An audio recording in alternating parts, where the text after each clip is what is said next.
Staten Island emerged this week as ground zero in the battle over housing migrants in the city.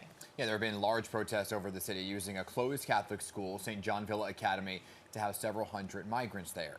So here to talk to us about that and other pressing issues on Staten Island, Republican Congresswoman Nicole Malliotakis. So good morning to you. Good morning.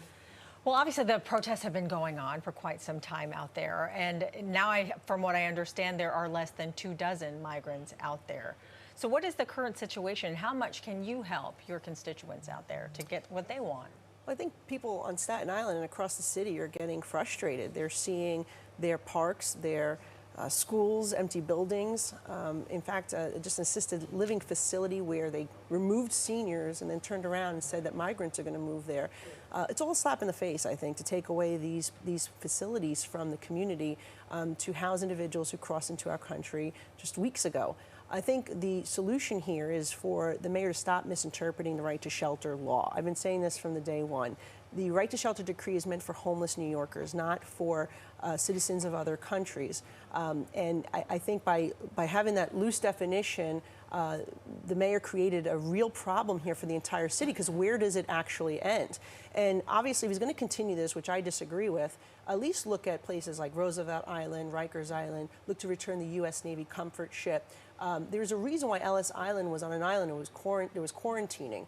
There's also concerns about health. We just finished a pandemic, and we already know that there's been confirmations of various diseases, from tuberculosis to dengue fever, syphilis, gonorrhea, and other illnesses at the southern border that are now potentially entering into communities. Well, we spoke to the health commissioner about that. We had him here. We did ask about that, or I think it was Dr. Ted Long about it, and they said there was no cases, but they always have the professionals there on site screening, testing for those kinds of things here, right? But I'm listening to you very carefully. The mayor himself says that he wants to pause specific elements of right to shelter because of the numbers that are coming to New York City, but his hands are tied right now because it has to go through the court system, which is what you were doing, right? You turned to the courts to put a halt on the migrants arriving on Staten Island.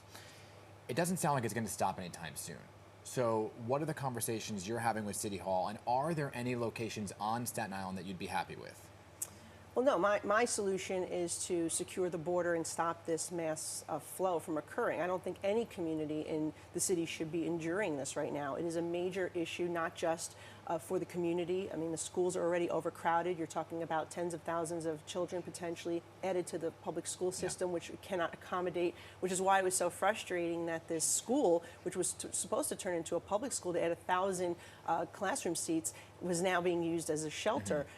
My solution is to secure the border. The House passed a bill to do so. It increases the number of visas. It gives the CBP the tools, technology they need. But most importantly, it undoes the executive order that President Biden put in place that created this flow. No president, Republican or Democrat, ever had a situation like this. He created this with the policies he put in place. And so that's what I would say. We need the Senate. We need Senator Schumer, who hasn't done anything over on the Senate side. If you don't like our bill, okay, pass your own bill. Let's reconcile the differences and get something done, because it's clear that the president won't even acknowledge that there's a problem. Would this issue be another reason why you would push for seceding from New York City? I think this is just one of the other. You know, Staten Island has a history of being the forgotten borough. But when it comes to things that we don't like, they manage to remember us. And that's, I think, the frustration with Staten Island. I mean, they feel that, you know, we didn't vote for the mayor, we didn't vote for the governor, we didn't vote for the president, and yet we're being subjected to their policies. And so, look, if there's another community that wants to embrace this, Alexandria Ocasio-Cortez loves open borders, continues to advocate for them, well, maybe her district should endure more. But to put it in a community that has overwhelmingly rejected this agenda is asking for, you know, these types of protests that you're seeing, the outrage that you're seeing coming from the community. Again, there are other solutions, right? As I said, they're in all communities, though. It's not like it's just Staten Island. No, I mean, each borough is taking a share of the migrants, because New York City as a whole, and right now Staten Island is part of the 5 boroughs, which is deemed a sanctuary city, right? What can Congress do, though? Because you're talking about the borders, that's another issue. The asylum seekers are here. There's 100,000 that are here. What can Congress do to speed up work authorizations to put people to work so they have an income? This is the thing. You say they're here, but they wouldn't have been here had we passed what we had said. I know. But this is the issue. Work authorization is a problem, and I'll tell you why.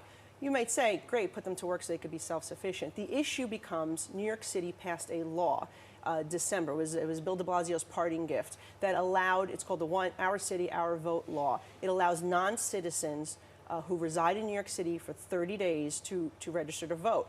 The law specifically says either you're a permanent legal resident or have work authorization. It is that or work authorization residing in New York City for 30 days that could open the door for now these individuals to register to vote, which is why I cannot support this until our mayor drops the appeal, because right now that's a different issue. It's not a different issue. What can Congress do to speed up the process on the federal level to get the work authorizations? Look, the court, first of all, it's not a different issue, because if you give work authorization, they will be eligible to register to vote. That's number one. Number two, it won't help the situation because the court system is inundated. That's why I said add lawyers so we can differentiate between legitimate asylum seekers and those that aren't, because 2/3 of the cases in 2021 were denied. They were not legitimate asylum cases. So what you're doing is you're clogging up the system. And so if you apply for work authorization, even if you shorten that time period from the 150 days where you can apply, you still would have an inundated court system. Yeah, well, the answers are still somewhere out there, and we're just waiting to find them. Yeah, thank you so much for coming in this morning. We appreciate your time. Appreciate it. All right. 8:39 right now. And coming up, comedian Zarna Gard is joining us.